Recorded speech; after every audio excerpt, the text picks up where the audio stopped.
Bienvenidos oyentes, un día más les saludamos en estas noticias, en el informativo que comentará Jorge. ¿Qué tal? ¿Qué tal, Alejandro? Comenzamos con los titulares. La Fuerza Internacional de Estabilización podría desplegarse a principios de 2026. Katz y Samir alcanzan un nuevo acuerdo parcial sobre las investigaciones del 7 de octubre y los principales nombramientos de las fuerzas de defensa de Israel. Israel y Bolivia reanudan relaciones diplomáticas tras años de distanciamiento después de la guerra de Gaza. La moneda israelí alcanza un máximo de 3 años mientras el dólar se debilita y las acciones suben. Los servicios de emergencia y municipales de Israel en alerta máxima por la tormenta invernal Byron. Estos son los asuntos que les invitamos a escuchar aquí en el informativo de Radio Sefarad. La Fuerza Internacional de Estabilización se desplegará en la Franja de Gaza a principios de 2026, según declaraciones de un funcionario estadounidense. Inicialmente incluirá solo personal de 1 o 2 países a los que posiblemente se unan más en el futuro. También aseguró que las fuerzas de seguridad israelíes no se desplegarán en zonas controladas por Hamás en la Franja de Gaza. El mes pasado, el primer ministro israelí Netanyahu expresó incertidumbres sobre cuándo las fuerzas de seguridad interior iniciarían sus operaciones, ya que muchos países se mostraban reacios a entrar en la Franja de Gaza, a pesar de haber expresado su apoyo a un alto el fuego. Los estadounidenses presionan a Israel para que incluya tropas turcas como parte de dicha fuerza. Bueno, esto de que van a entrar o se va a desplegar esta fuerza a principios de 2026, tendría que venir acompañado de una definición de qué es principios del 2026, porque alguno le interpretará en las primeras semanas en enero, otro durante el primer trimestre, otro en la primera mitad del año. Y hasta ahí podemos llegar, porque si no la situación realmente se haría muy insostenible, especialmente para Israel, porque ya vemos que todas estas pausas lo que hacen son reforzar la posición de Hamás dentro de la zona que controla. Así que si no se llega a un acuerdo rápidamente para el desarme de Hamás y para la entrada de las tropas, me temo que esto va a hacer naufragar las esperanzas del plan de paz de 20 puntos de Donald Trump. Vamos a ver qué es lo que sucede, porque como bien dice la noticia, al principio todo el mundo estaba de acuerdo, sí, encantados de que haya una fuerza de estabilización, pero resulta que nadie quiere estar ahí de policía rodeado de gente de Hamás. Así que esto incluye, en primer lugar, a Estados Unidos, que ellos van a controlar desde lejos la situación o a nivel político. Tampoco creo que haya muchas fuerzas europeas que se apunten, como generalmente en otros tiempos podría haber hecho Francia o el Reino Unido. Y los que nos queda es el personal del Oriente Medio, pero ya sabemos que hay países que se sienten demasiado cercanos a Hamás, como puede ser el caso iraní, que no van a poder participar porque van a estar vetados por Israel, pero también por Estados Unidos, y otros que quizás estén en una situación cercana, pero no tanto, y es, por ejemplo, el caso de Turquía, al que Israel no mira con ninguna simpatía, porque Turquía es uno de los 2 países del mundo donde jamás tenía representación, digamos, oficial, aparte de en el propio Irán. Así que vamos a ver quiénes son los que ocupan ese sitio. Me imagino que una de las fuerzas será Egipto, porque lo tienen mucho más cerca, conocen mejor la situación. Y Estados Unidos tiene mayor confianza en el régimen de Egipto que en el de otros países de la zona. Y el otro candidato es el que se menciona aquí, los turcos que se han ofrecido, pero que a Israel no le convence para nada esa posibilidad, porque Turquía desde hace muchos años que apoya y ha apoyado a Hamás, y no lo ven como una fuerza que va a ser capaz de desarmarlo y evitar que jamás se refuerce, aunque haya un gobierno, digamos, técnico que lo suplante. El ministro de Defensa Israel Katz y el jefe del Estado Mayor de las Fuerzas de Defensa de Israel, el teniente general Eyal Zamir, anunciaron el miércoles un segundo acuerdo parcial en sus disputas sobre las investigaciones del desastre del 7 de octubre y los nombramientos de oficiales de las Fuerzas de Defensa de Israel, mientras avanzan hacia una posible resolución más integral. Katz ha declarado que se abstendrá de nombrar al contralor del Ministerio de Defensa, el general de brigada en la reserva Yair Bolansky, y de realizar una revisión independiente de las dos investigaciones previas de las Fuerzas de Defensa de Israel del 7 de octubre. A cambio, Zamir ha aceptado que Bolansky forme parte del comité del mayor general en la reserva Roni Numa, a quien Zamir ordenó profundizar en los aspectos específicos de los muros de Jericó del desastre del 7 de octubre. Los muros de Jericó se refieren a las advertencias emitidas por sectores de las Fuerzas de Defensa de Israel respecto de haber interceptado lo que resultaron ser los planes de invasión de Hamás para el 7 de octubre. Estos planes fueron ignorados, socavados o no utilizados para ningún propósito práctico por los altos funcionarios de las Fuerzas de Defensa de Israel debido a una creencia estratégica generalizada de que Hamás estaba disuadido y que cualquier evidencia contraria, como planes de invasión, era una fantasía que Hamás no estaba considerando seriamente implementar. Bueno, como ven,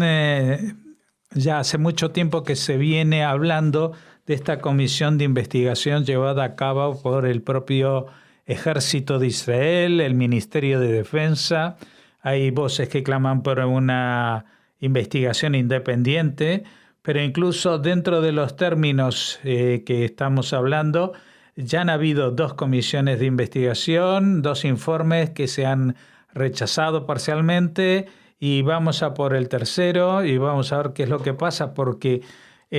tengo la sospecha que todos los informes lo que confirman que ha sido un fallo garrafal de la dirigencia política, es decir, de Netanyahu, porque estamos hablando de los responsables militares, pero los responsables militares desde arriba para abajo los nombra evidentemente el primer ministro. Él es el que nombra a los jefes de Estado Mayor, y estos les informan e incluso les deben informar cuando hay informes que apuntan en otro sentido, pero es bastante plausible y posible que el propio primer ministro, haya sido el que haya impulsado esta forma de ver las informaciones que llegaban como una forma de que sería una distracción del grupo Hamás y que realmente no se estaban armando ni preparando para una guerra, porque ellos iban en contra de la filosofía que estaba reinando hasta principios de octubre del año 2023, que todo iba muy bien, que los acuerdos de Abraham iban a reforzarse, etcétera, etcétera. Y bueno, lo que pasa que en Israel este tipo de situaciones ya se han vivido en el pasado. En la guerra de Yom Kippur se entendió que fue también un gran error de Golda Meir, que entonces era la encargada de gobierno, la primer ministro, y que no supo ver la amenaza real, aunque la información sobre estos preparativos existía, como también existía antes de este 7 de octubre de 2023.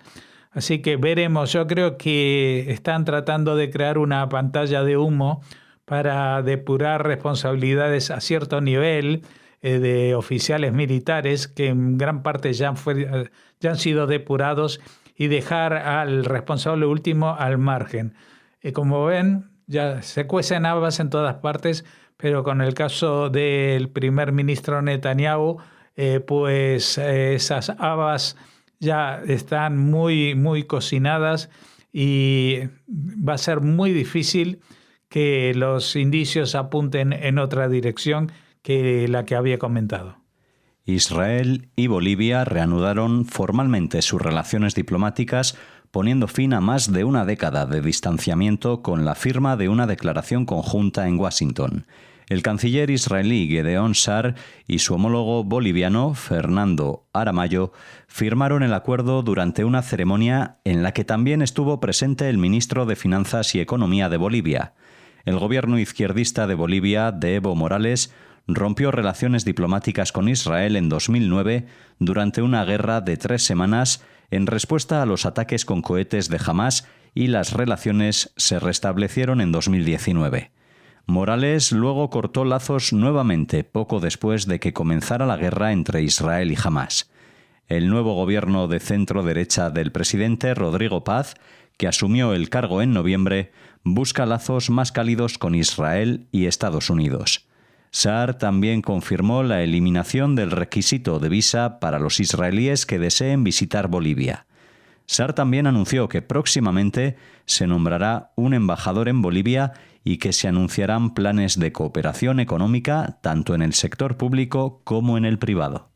Bueno, digamos que no es un acontecimiento demasiado trascendente a nivel diplomático, pero sí que quizás es una primera señal de que el tema diplomático empieza a descongelarse, ¿no? Porque ya hemos visto que durante estos 2 últimos años, durante la guerra, pues las relaciones diplomáticas que Israel sí mantenía se han enfriado, y otras que estaban a punto de formalizarse, como la de Arabia Saudita, Indonesia, etcétera, pues incluso ahora empiezan a entibiarse, y puede que esto anuncie que en un futuro no muy lejano, pues Israel restablezca su situación diplomática, al menos en la situación que tenía el 6 de octubre del 2023. El shekel, la moneda israelí, se fortalece hoy y cotiza a su tasa más alta en más de 3 años frente al dólar y al euro, estableciéndose a 3,212 por dólar y 3,737 por euro. Según los expertos, el fortalecimiento del shekel se debió a varios factores, entre ellos las conversaciones entre Israel, Estados Unidos y Qatar sobre la reconstrucción de las relaciones tras el ataque israelí a Doha en septiembre, además de factores económicos estadounidenses como una expectativa de recorte de las tasas de interés en Estados Unidos. Bueno, lo que más allá de esta noticia, a mí me parece que lo más importante de destacar es que Israel ha logrado algo que yo creo que muy pocos países, si es que algún otro, estarían en situación de hacerlo. Es decir, un país con apenas 10 millones de habitantes que mantiene una guerra durante 2 años, que implica unos costes terribles de asumir, y sin embargo la moneda y la economía siguen adelante y apuntan a que ahora, con vistas a una pacificación parcial, seguramente con algunos matices en esa zona, pues se está recuperando y posiblemente llegue a recuperarse más allá de lo esperado, porque no olvidemos que mientras tanto hay muchos países que, especialmente en temas de seguridad, defensa y ciberseguridad, pues están ahora, entre comillas, rendidos a la tecnología israelí, que ha demostrado su eficacia frente a situaciones que ningún otro país del mundo ha vivido en estos últimos meses. Los servicios de emergencia y municipales de Israel están en alerta máxima el miércoles, cuando la tormenta invernal Byron comenzó a azotar el país, trayendo consigo fuertes lluvias, vientos fuertes y temores de inundaciones repentinas y grandes perturbaciones. Se pronostican lluvias acompañadas de tormentas eléctricas desde el norte hasta el norte del Negev, con riesgos de inundaciones particularmente altos a lo largo de la llanura costera y en las zonas bajas. Mientras, el Ministerio de Energía e Infraestructura anunció que había llevado a cabo una evaluación situacional especial antes de la tormenta, con el objetivo de asegurar un suministro ininterrumpido de electricidad y agua durante el clima severo esperado. Bueno, quizás cuando ustedes escuchen estas noticias ya se vea en los noticieros de la televisión alguna información sobre esto que está pasando, y si no aparece nada, pues será una buena noticia, una indicación de que a pesar del clima, pues no han pasado grandísimas desgracias. Como dice la noticia, si bien se espera que el impacto sea en la zona costera de Israel, estaría ubicada en la zona más al norte del Negev y quizás no implique tanta o no tenga tanta incidencia en la zona de la Franja de Gaza, que dadas las condiciones precarias en las que vive mucha gente, pues podría producir un desastre humanitario importante. Así nos despedimos en este informativo, donde les esperamos mañana con más noticias.